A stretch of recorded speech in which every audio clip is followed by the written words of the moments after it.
Sejam todos muito bem-vindos, que a graça e a paz do nosso Senhor Jesus estejam com todos, amém? Sejam muito bem-vindos, os adolescentes aí, que bênção, né? Espero que Deus tenha lhes dado, né, essa oportunidade de estar ali, desfrutando, né, da presença dEle, brincando, divertindo, mas desfrutando de tudo aquilo que Deus tem para a vida de vocês. A todos que nos visitam, sejam muito bem-vindos, fiquem à vontade aí no nosso meio, amém? Hoje eu queria falar um pouco, aproveitando que nós estamos no mês de setembro, de um tema que é tratado no mundo inteiro e intitulado de Setembro Amarelo.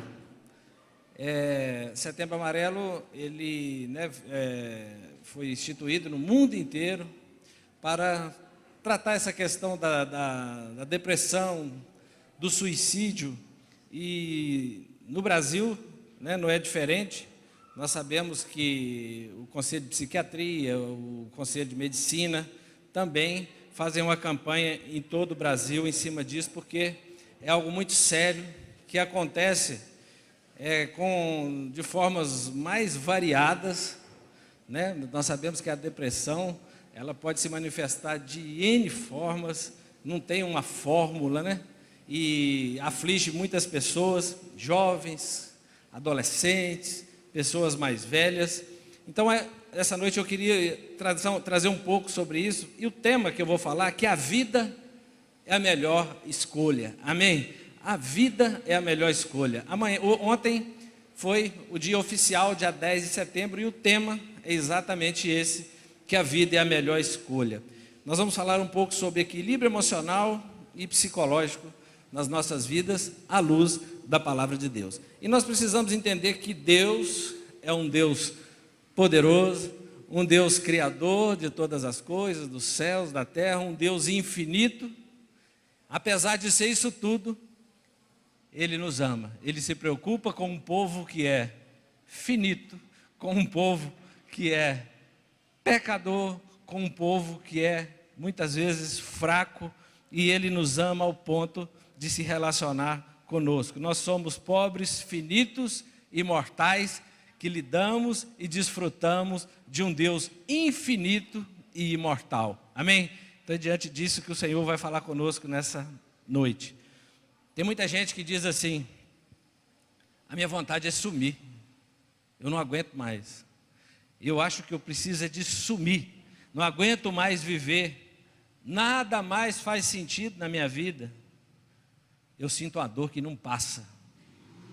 Muita gente, querido, sem esperança. E nós sabemos que a Bíblia, durante todas as Escrituras Sagradas, nós encontramos a Bíblia tratando de várias áreas das nossas vidas, onde a mensagem principal é a esperança. E nós sabemos que a falta dela é o que leva alguém a ter pensamentos de suicídio. Então, diante disso, muitas coisas Deus falou comigo nesses dias em cima dessa palavra.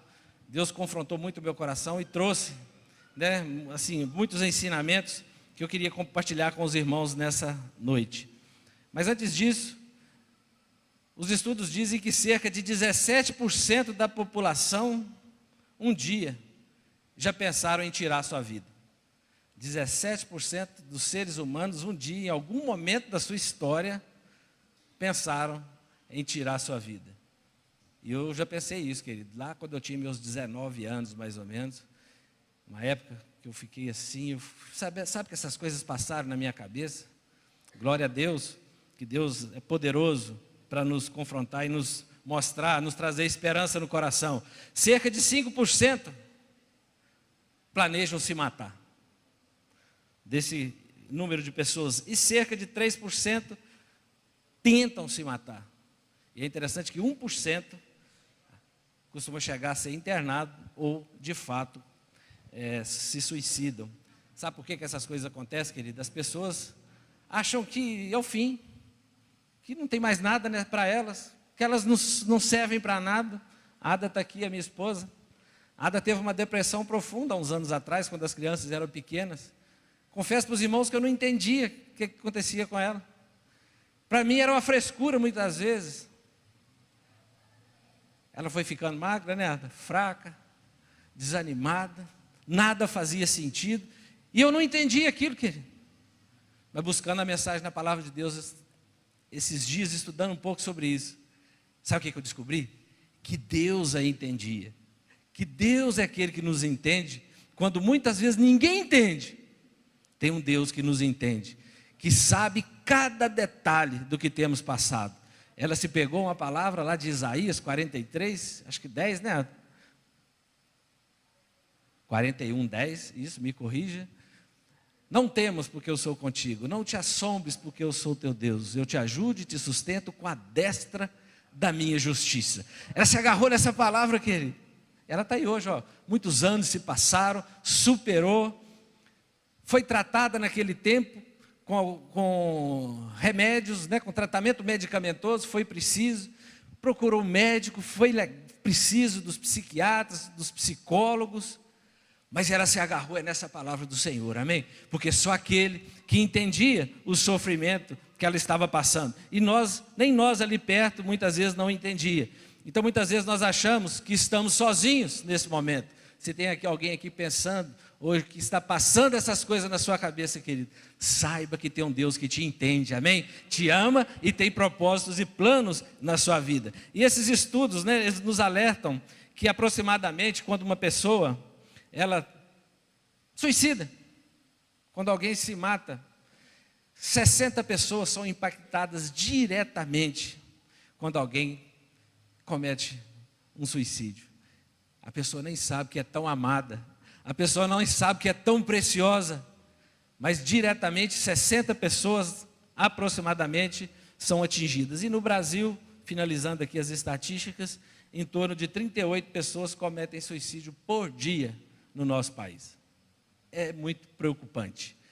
Mas nessa noite nós vamos aprender que tem um Deus que nos ama, que tem um Deus que nos entende, que tem um Deus que nos coloca de pé, que nos sustenta com a destra da sua justiça, e que tira esses pensamentos da nossa cabeça, e nos mostra que ainda há um plano precioso a ser executado na nossa vida e através das nossas vidas. A Bíblia nos mostra muitas pessoas que em algum momento das suas vidas, pessoas impressionantes, pessoas que caminhavam com Deus em algum momento de suas vidas, nós olhamos, que tiveram vontade de morrer, querido. Pessoas que andaram com Deus, que viveram coisas extraordinárias com Deus, muitos desistiram de viver em algum momento. Muitas vezes pensamentos que muitos cristãos têm, que isso é só para quem não conhece a Jesus, que isso é só para quem não tem intimidade com Deus. Está enganado, querido. Isso acontece no seio da igreja. E nós vamos ver alguns exemplos. Olhamos para o apóstolo Paulo. Esses homens viveram tempos difíceis, perseguições, e o apóstolo Paulo, nós sabemos que ele é aquele que perseguia, mas depois que ele se converte, ele se torna um dos maiores missionários, um dos maiores pregadores da palavra de Deus, mas em algum momento ele escreve em 2 Coríntios 1:8, está escrito assim, e que se você quiser abrir, os irmãos projetar ali, 2 Coríntios, capítulo 1, versículo 8 a 10. Quando o apóstolo Paulo escreve a segunda carta aos Coríntios, ele estava muito feliz, porque a primeira carta de confronto que ele havia enviado para a igreja de Corinto havia surtido efeito. Os irmãos entenderam a dureza daquela mensagem em 1 Coríntios, e agora ele, feliz com isso, ele manda a segunda carta para eles, mas ele deixa muito claro para eles o quanto, muitas vezes, até ele mesmo passa por dificuldades, até ele mesmo depende essencialmente, exclusivamente de Deus. E é isso que a Bíblia nos mostra. Vai dizer: porque não queremos, irmãos, que vocês fiquem sem saber que tipo de tribulações nos sobreveio na província da Ásia. Foi algo acima das nossas forças, a ponto de perdermos a esperança até da própria vida. De fato, tivemos em nós mesmos a sentença de morte, para que não confiássemos em nós mesmos. Olha que legal. E sim, no Deus que ressuscita os mortos, o qual nos livrou e ainda nos livrará de tão grande morte. Amém? Fecha seus olhos, Senhor nosso Deus e Pai. Nós te bendizemos, ó Pai, porque estamos no melhor lugar que poderíamos estar nessa noite, ó Deus. Comemorando, Pai querido, este final de semana desses adolescentes. Quão maravilhoso, Pai, é ver esses jovens, esses adolescentes reunidos, ó Pai, desfrutando de uma alegria, de uma esperança que só vem do Senhor, ó Deus. Em nome de Jesus, ó Pai querido, que as Escrituras Sagradas, as palavras aqui lidas, ó Pai, as sementes aqui lançadas nessa noite, através da Tua palavra, Senhor, que sejam mesmo, Pai querido, como sementes poderosas que possam gerar frutos que permaneçam, meu Pai. Em nome de Jesus, traga cura, Senhor, ao coração ferido. Em nome de Jesus, restaura aquele, ó Deus, que está abatido, desesperançoso. Em nome de Jesus, ó Deus, coloque de pé, ó Deus, aqueles que chegaram aqui desanimados, ó Pai, em nome de Jesus, que saiam daqui na certeza que o Senhor é conosco todos os dias das nossas vidas. Nós oramos, te bendizemos, em nome de Jesus, amém. É interessante que o apóstolo Paulo vai dizer que o que eles sentiram era algo acima da força deles. Ele diz assim: tivemos em nós mesmos a sentença de morte. Ele falou assim: olha, para nós já estava determinado e estabelecido que nós não passaríamos daquele dia. No meu coração, no nosso coração, a gente não sabe exatamente o que era, mas era algo terrível, foi algo acima das forças dele. Mas ele vai dizer assim: gente, agora depois que ele já estava recuperado, depois que Deus já havia trazido o livramento na vida dele, agora ele vai dizer assim: gente, tudo isso aconteceu para que nós não confiássemos em nós mesmos. Tudo isso aconteceu para que nós confiássemos no Deus que ressuscita os mortos. Paulo estava dizendo assim: nós já estávamos mortos, na nossa cabeça nós já estávamos mortos, mas Deus nos ressuscitou. Ele vai dizer assim: e o qual nos livrou e ainda nos livrará. Ele está falando assim: isso aconteceu e pode voltar a acontecer, e se voltar, Deus é poderoso para nos restaurar de novo. Olha que coisa extraordinária. Muitas vezes nós achamos que esse ressuscitar aqui é só quem já morreu literalmente, mas não é não, querido. Tem muito morto vivo, ou vivo morto, não sei como é que poderia dizer essa frase, mas tem muita gente por aí que ainda respira, mas se sente morto. É o fim. Ada dizia: não consigo mais. Mas Paulo está dizendo que nós precisamos de parar de olhar para essas situações e colocar os olhos no Senhor. E ele aprendeu a não aceitar esse tipo de sentimento, de pensamento, aprendeu que não podia confiar em si mesmo e precisava confiar exclusivamente no Senhor. E lá em 2 Coríntios também, no capítulo 1, no versículo 3 e 4, olha onde ele buscava as suas forças. Ele diz assim, quando ele se apresenta para a igreja de Corinto, ele diz assim: bendito seja o Deus e Pai de nosso Senhor Jesus Cristo. Ele diz assim, ele não falou assim: bendito seja o meu Deus. Deus, tem muito Deus, tem gente que cultua vários deuses. Ele está falando assim: o meu Deus é o Deus que é Pai do nosso Senhor Jesus Cristo, aquele que se entregou na cruz por nós, aquele que enviou o Espírito Santo para estar em nós. Então o meu Deus é esse. Ele já deixa de cara essa mensagem para eles, e ele vai dizer assim: o Pai de misericórdias. Paulo é aquele que mais conhecia que as misericórdias do Senhor se renovam a cada manhã. Pelo que fazia aos olhos da humanidade, Paulo merecia ser morto, Paulo merecia ser preso, né, mas aos olhos de Deus havia misericórdia e abundância sobre a vida dele, e Deus continuava cumprindo os planos e os propósitos na vida dele e através da vida dele. E ele vai dizer um pouquinho mais para frente, né, Deus de toda consolação. Você pode repetir para mim? Deus de toda consolação. Deus de toda consolação. Essa palavra aqui, ela vem de Paracletos, que é a mesma raiz da palavra para o Espírito Santo, o Consolador. Quando essa palavra está inserida aqui, esta consolação, dá-se a ideia dessa consolação que só Deus pode trazer no nosso, no meu e no seu coração. Sabe aquele Deus que protege? Sabe aquele Deus que consola?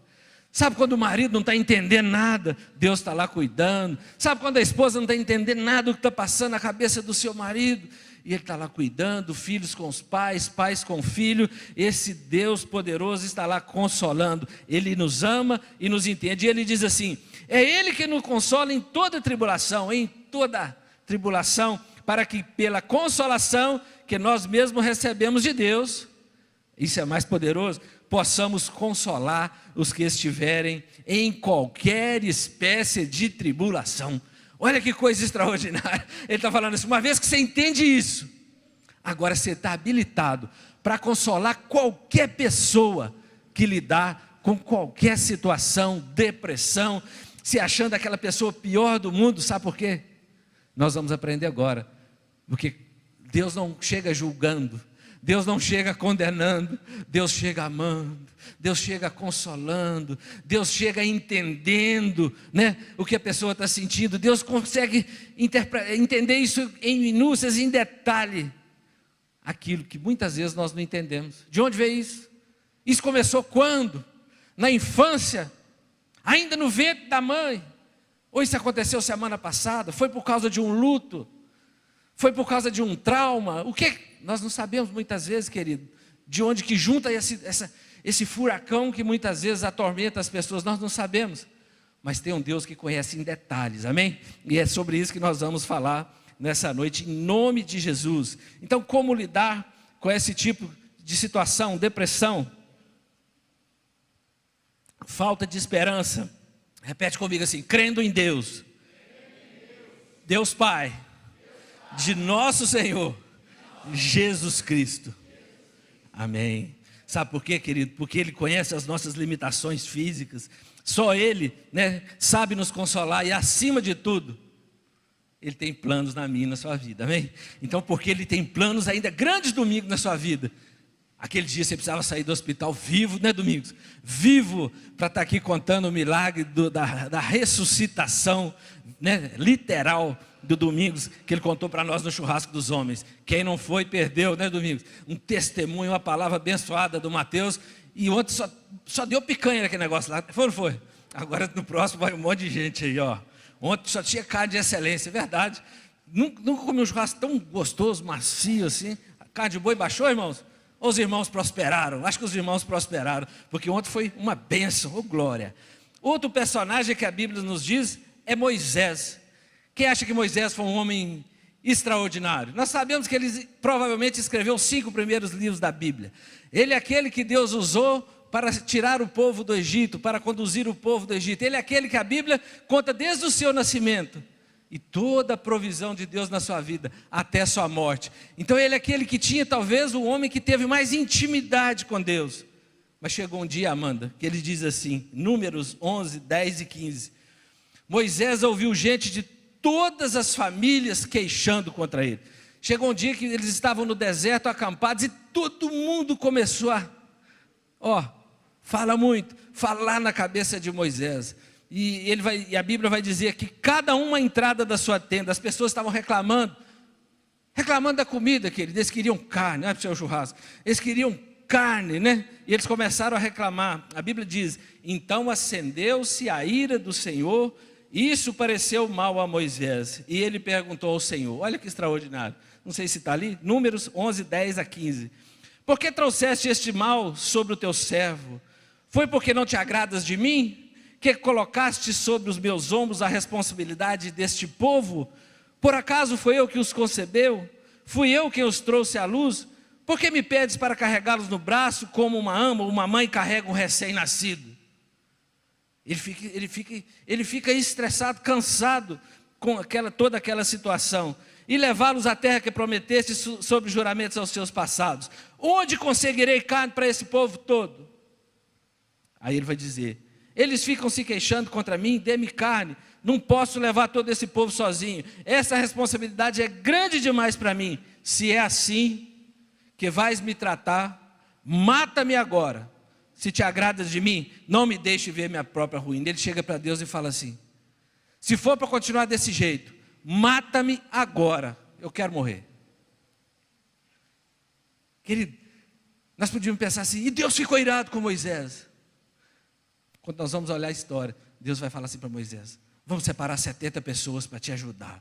Deus entendia o coração de... Não tem problema nenhum, querido, você abrir seu coração diante de Deus, você rasgar seu coração diante do Senhor, porque Ele te entende, amém? Ele me entende. Se Moisés falasse isso com qualquer um outro, ia dar briga, mas ele falou com a pessoa certa, ele falou com o Senhor, ele falou com Deus Todo-Poderoso. A Bíblia nos mostra também Jó, Jó, o próprio Deus diz que Jó era um homem íntegro, reto, temente a Deus, que se desvia do mal. Jó era uma pessoa extraordinária, mas talvez o homem que mais sofreu nessa terra. Perdeu toda a família, perdeu todos os bens, acometido de uma doença grave, terrível, os seus amigos o julgando em tempo inteiro.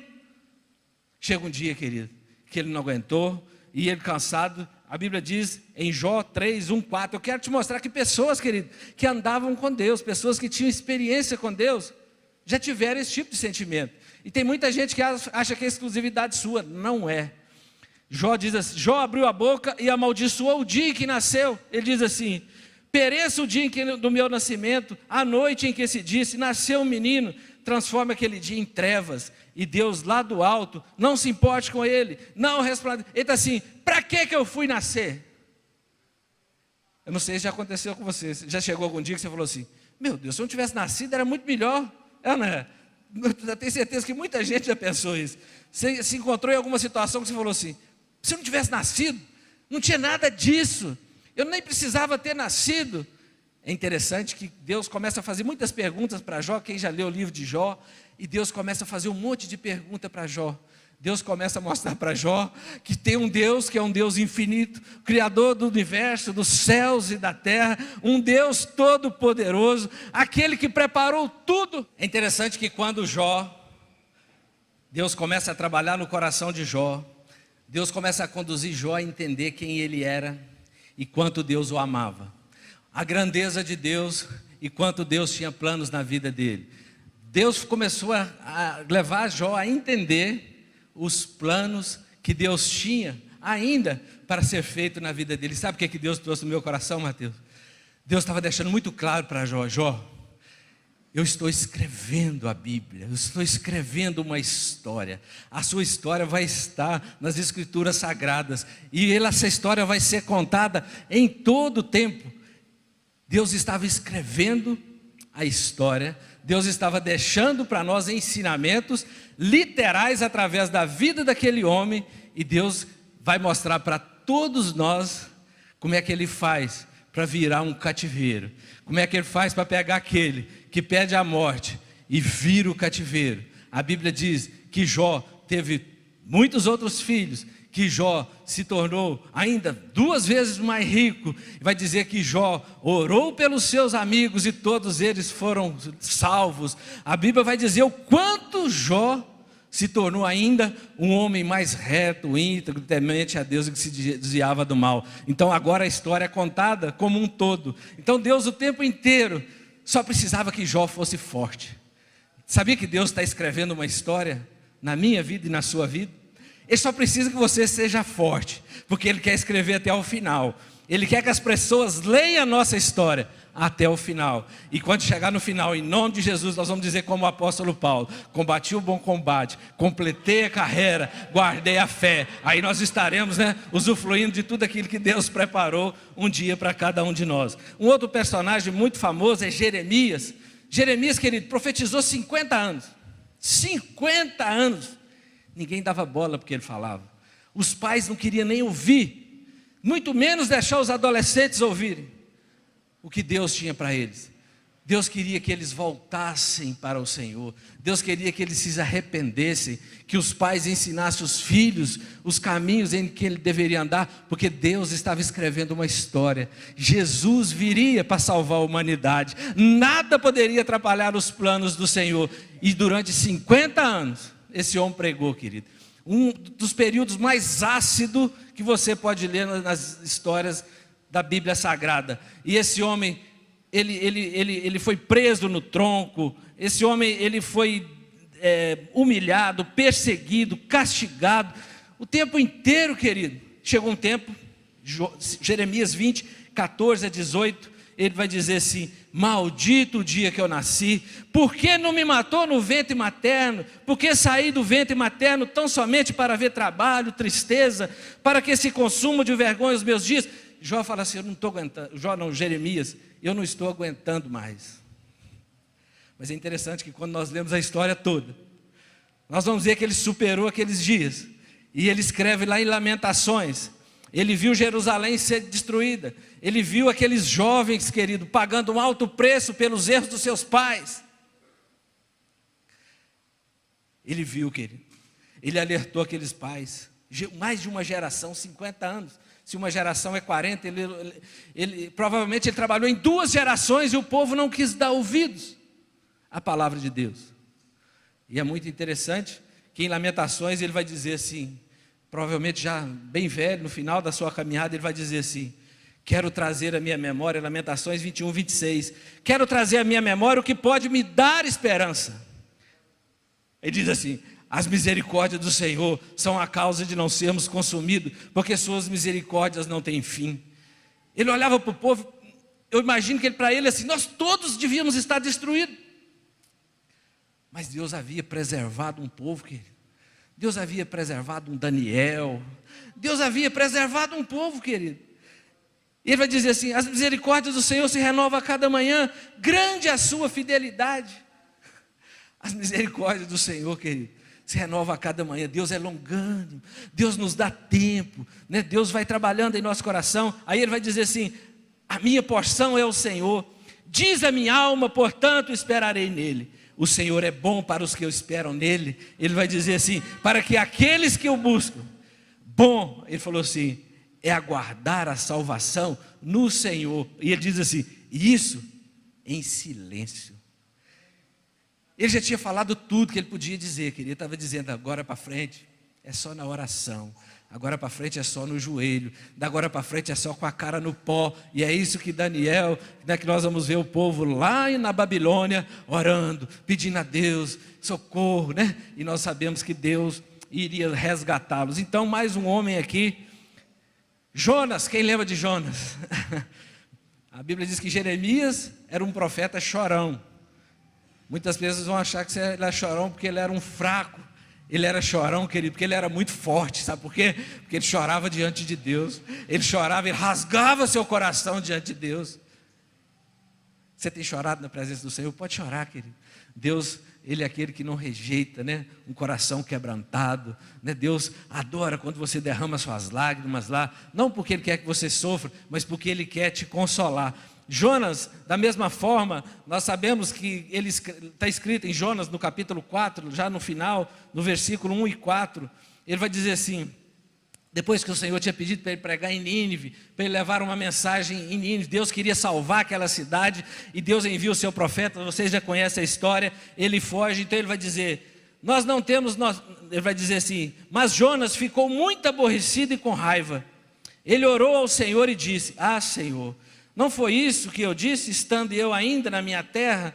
Por isso me adiantei, fugindo para Tarse, pois sabia que tu és um Deus bondoso, compassivo, tardio em irar-se, grande em misericórdia, e que muda de ideia quanto ao mal que anunciastes. Agora, Senhor, eu peço, tira minha vida, porque para mim é melhor morrer do que viver. Então, assim, eu não quero ver esse povo salvo, me mata logo. A mensagem dele foi só o seguinte, Nínive vai ser destruída em 40 dias, só isso que eles estão falando da cidade, ele não falou mais nada, e é isso que ele esperava, subiu para o monte, sentou lá em cima, Vinição, e ficou esperando, agora eu quero ver, só que o tempo passava, querido, e Deus, o povo se arrependeu, o povo se humilhou, e Deus salvou 120 mil pessoas naquele dia, que não sabia distinguir entre a mão direita e a mão esquerda, e no final, os irmãos conhecem a história, ele faz uma casinha no alto assim, fica lá de cima olhando, e Deus, ele constrói assim uma casinha para ficar fresquinho, Deus faz crescer uma planta que traz uma sombra para ele, aí ele dorme sossegado, mas no outro dia Deus manda um vermezinho lá, e come aquela raiz daquela planta, ela seca, o sol bate na muleira dele, ele desmaia, e ele começa a pedir a morte de novo. Aí Deus faz uma pergunta para ele, eu até deixei a Bíblia aberta aqui, Deus diz assim, não hei eu de ter compaixão da grande Nínive, em que há mais de 120 mil pessoas que não sabem discernir entre a mão direita e a mão esquerda, e também muitos animais? E termina o livro, querido. Isso é tão extraordinário, Domingos, que eu estava lendo isso aqui. Você vai ver que Deus começa a trabalhar. Deus já salvou a cidade. Agora Deus começa a trabalhar com o seu profeta. Agora Deus precisa de restaurar seu profeta. Agora Deus começa a trabalhar com ele. O povo não é mais importante do que essa planta. Ele falou, não é. Prefiro a planta, né? E Deus começa a trabalhar com ele, querido. E o texto termina. Isso deixa para a gente poder pensar. E eu entendendo o amor de Deus, eu imagino que Deus foi trabalhando no coração desse homem até que ele pudesse olhar verdadeiramente. E para terminar, a última pessoa que eu queria compartilhar, temos Davi, mas vamos ser bem breve aqui, Elias. Elias é aquele que clamou a Deus, Deus mandou fogo do céu, né, queimou todo o altar, lambeu até a água, ele passou aqueles 450 profetas à espada, profetas de Baal, mas ficou cansado. E Jezabel prometeu que ia matá-lo, do mesmo jeito que ele matou aquele povo, esposa do rei Acabe. Ela falou: amanhã mesmo você vai estar morto e ele vai fugir. Em 1 Reis, eu queria que você prestasse muita atenção daqui para frente, é onde nós vamos fechar. Elias ficou com medo. Uai, um profeta desse estava com medo, querido, daquela mulher. Tem muita crente que acha que medo é coisa de fracote, né? De pessoas fracas. Querido, o Deus Todo-Poderoso, aquele que, imortal, Ele olha para nós, pobres pecadores, fracos e mortais. Você acha que ele não entende essas coisas? Ele ficou com medo, levantou-se para salvar a sua vida, e ele chegou a Berseba, que pertence a Judá, e ali ele deixou o seu servo. Ele mesmo, porém, foi para o deserto, caminhando um dia inteiro. Por fim, sentou-se debaixo de um zimbro, sentiu vontade de morrer e orou: basta, Senhor, tira minha vida, porque não sou melhor do que meus pais. O homem está fugindo da morte. A depressão é algo tão terrível, que ele está fugindo da morte, mas agora ele está lá no deserto, e foge para o deserto, o lugar que a morte era certa, sem água, sem comida, e ele foge para o deserto, e ora a Deus, e pede a Deus para que desse cabo da vida dele. Deitou-se e dormiu debaixo do zimbro. Olha que coisa extraordinária. E eis que um anjo tocou nele, e disse: levanta e come. Aquele homem está lá no deserto, ele debaixo de um zimbro, pronto para morrer, Edna. Deus manda um anjo lá, não é para dizer para ele assim: volta, eu ainda tenho muita coisa para fazer na sua vida. Muitas vezes eu falava com a Ada: o que é isso? Não estou entendendo. Olha a nossa casa, olha a nossa família, os meninos, por que você está assim? Deus fez nada disso, querido. Deus sabe tratar conosco, amém? Ele nos entende, Ele te entende. A Bíblia diz que o anjo tocou nele, só para despertar ele. Falou assim: levanta e coma. E é interessante que o texto vai dizer assim: e Elias olhou e viu, perto da sua cabeça, um pão assado sobre pedras em brasas e um jarro de água. Querido, Deus não deu qualquer coisa. Deus deu um alimento saudável, gostoso, né? Um pão na brasa e um jarro de água. No deserto sem água, 3 dias está fulminado. Agora tem um jarro, um pão, e a Bíblia vai dizer: comeu, bebeu, tomou e foi dormir de novo. A Bíblia diz que ele voltou a dormir, encheu a barriga, bebeu, voltou a dormir, não mudou de nada, queria continuar mesmo com o seu plano. A Bíblia vai dizer assim: o anjo do Senhor voltou, tocou nele e disse: levanta-se, coma, porque a viagem será longa. Querido, isso é uma coisa mais extraordinária. Anjo do Senhor, a palavra usada para anjo aqui parece provavelmente que era um anjo verdadeiro, mas ela também é para um missionário, para um mensageiro. É a palavra de um mensageiro. Deus usa muitas pessoas que, como anjo nas nossas vidas, querido, são aquelas que nos amam, que nos acolhem. A Bíblia diz que é bom que nós não estejamos só, porque se alguém cair, vai ter sempre para nos levantar. E ele falou assim para ele: come, porque você ainda tem uma longa viagem. Querido, eu profetizo na sua vida: você ainda tem uma longa caminhada com o Senhor. Não desanime, não desista, querido. O texto está dizendo assim: beba, coma. É mais ou menos dizer assim: usufrua do Senhor, porque você ainda tem uma longa caminhada. Se encha dele, se farte dele, adolescentes, porque vocês têm uma longa caminhada pela frente, e uma caminhada com o Senhor. E vai dizer assim: Elias olhou, viu perto um pão assado sobre base, um jarro, comeu, bebeu. Na segunda, Elias se levantou, comeu, bebeu, e com a força daquela comida, caminhou 40 dias e 40 noites até Horebe, o monte do Senhor. Elias agora caminhou, querido, 40 dias Ele foi para o monte onde o Senhor se manifestava a Moisés. O monte do Senhor. Ele estava deprimido, querendo a morte. Deus criou todas as circunstâncias para que ele pudesse ficar de pé, para que ele tivesse força para caminhar. E Deus agora preparou o encontro com ele lá no Monte Horebe. Deus está falando, você tem uma longa caminhada, e Deus vai estar sempre presente na nossa caminhada, até nesse dia que nós teremos esse grande encontro com o Senhor. Então foi-lhe dito, diz assim, versículo 10, no finalzinho do versículo 10, finalzinho do versículo 10, 9, a Bíblia diz que ele entrou numa caverna onde passou a noite. A Bíblia nem diz que ele dormiu, passou a noite, e eis que a palavra do Senhor veio a ele e disse, o que você está fazendo aqui, Elias? Veio a palavra do Senhor a ele, o que você está fazendo aqui, Elias? É interessante que ele respondeu assim, tenho sido zeloso. Agora ele começa a dialogar com Deus. Tenho sido zeloso pelo Senhor, Deus dos exércitos, porque os filhos de Israel deixaram a tua aliança, derrubaram os seus altares, mataram os profetas à espada, só fiquei eu, e eles estão querendo tirar a minha vida. Então foi-lhe dito, sai daí e fique diante do Senhor no monte. Deus falou com ele assim, sai da caverna, saia dessa caverna, Elias. Querido, por que você está preso nessa caverna, querido e querida? Por que você está fechado nessa caverna? Por que você está fechado nesse seu mundinho? O Senhor diz assim, sai da caverna, Elias. Sai da caverna e vem ter um encontro comigo aqui fora. Ele está dizendo assim, saia desse estado que você está e venha, porque eu ainda tenho grandes coisas para fazer na sua vida. É mais ou menos isso que nós vamos entender. A Bíblia diz assim, eis que o Senhor estava passando, e um grande vento forte fendia os montes, quebrava as rochas diante do Senhor, mas o Senhor não estava no vento.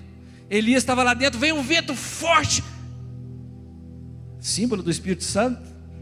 Elias continuou lá dentro da caverna, fez muito barulho e passou.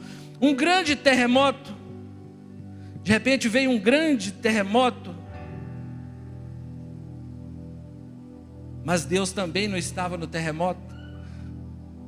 Depois do terremoto veio um fogo. Elias estava lá no Monte Horebe, lá onde Deus se manifestou na sarça ardente para Moisés. Aquele fogo que não consumia aquela sarça, que demonstrava a presença de Deus. Mas Elias estava deprimido, querido. Deus não estava no fogo. Agora presta muita atenção como é que Deus lida conosco, como Deus nos ama. A Bíblia assim, mas o Senhor não estava no fogo. Depois do fogo veio o som de um suave sussurro. Depois do fogo, depois de todo aquele barulho, veio um som de um suave sussurro, uma voz mansa, uma voz amorosa, uma voz sem julgamento, uma voz preocupada, e disse assim, quando Elias ouviu isso, cobriu o rosto com o manto e saindo pôs a entrada da caverna. Eis que veio uma voz e lhe disse, aquela voz mansa, Márcio, o que você está fazendo aqui, Elias? Essa voz ecoa até hoje, querido. Essa voz mansa do Senhor no seu coração, amém?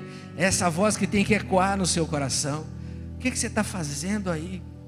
Por que você está se sentindo assim? Por que você está nessa caverna, Elias?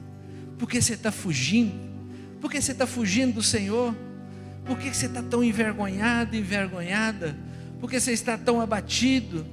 A Bíblia vai dizer que Elias respondeu, tenho sido muito zeloso pelo Senhor, Deus dos exércitos, porque os filhos de Israel deixaram a tua aliança, derrubaram os teus altares, mataram os profetas, só fiquei eu, e eles estão querendo tirar a minha vida, eu estou sozinho. Aí a voz suave estava lá, por que você está aí, Elias? O que você está fazendo aí? Ele começa a entender que ele não estava sozinho, coisa nenhuma, que havia um Deus que o amava, havia um Deus que estava presente, querido. Aquele que mandou fogo lá no altar, que lambeu até a água, estava lá falando com ele, com a voz mansa, como um sussurro, cuidando nos detalhes. Eu não sei se você entende Deus, é difícil entender a grandeza de Deus, mas essas coisas eu entendo. Um Deus que trata conosco, um Deus que nos ama, que sabe lidar com o ser humano. Então o Senhor disse a Elias: vá, volte ao seu caminho para o deserto de Damasco. Sabe o que Deus estava dizendo para ele? Elias, ainda não é o fim, meu querido. Volta para Damasco. Eu tenho muita coisa para fazer na sua vida ainda. Eu tenho muita coisa para fazer através da sua vida ainda, meu filho. E é interessante que a ideia que eu tenho para fazer através e na sua e através da sua vida. Aí a Bíblia vai dizer assim: então o Senhor disse: chegando lá em Damasco, unja Azael como o rei da Síria. Ele está assim: você está achando que é o fim? Mas não é não. Você ainda vai ungir reis nessa terra. Você vai ungir o rei da Síria. Unja também Jeú, filho de Nissi, como rei de Israel. E você vai ungir a Eliseu, filho de Safate, de Abel-Meloá, como profeta em seu lugar. No versículo 18 ele vai dizer assim: e olha só, nunca pense que você está sozinho, porque você não está. Ele vai dizer: também conservei em Israel 7.000, todos os joelhos que não se dobraram a Baal, toda a boca que não beijou. Ele está falando assim: você não está sozinho em coisa nenhuma, você não conhece, você não me conhece. Querido, nós não estamos sozinhos, amém? Nós temos Deus em nossa vida, nós temos pessoas que nos amam. Deus envia pessoas como anjos para cuidar de nós, e essas pessoas, sabe quem podem ser? Podem ser psicólogos, podem ser psiquiatras. Nós precisamos entender que se nós falarmos só de uma questão espiritual, talvez não é toda a verdade, mas também se nós dissermos só por uma questão de tratamento psiquiátrico, medicamentoso, também não é toda a verdade, querido. É um conjunto que Deus vai usando de pessoas. Agora Deus traz Elias para ungir Eliseu. Deus podia ungir Eliseu, mas não, é Elias que vai ungir Eliseu. E Eliseu tinha pedido ao Senhor que queria a morte, mas Deus nunca fez isso. A Bíblia diz que ele foi arrebatado numa carruagem de fogo. A Bíblia diz que quando Jesus se transfigurou no monte, estava lá Moisés e Elias, dois dos homens que pediram a Deus a morte dessa terra, querido, quando ainda estavam aqui. Eles estavam lá naquele dia, quando Jesus transfigurou, lá naquele monte, estava lá Moisés e Elias. Eu não sei, querido, como é que você entende a Deus, mas eu só quero te dizer uma coisa: Deus te ama com um amor infinito. Deus te ama com um amor incondicional. Esse Deus que restaura, que coloca de pé, que traz de volta essas pessoas.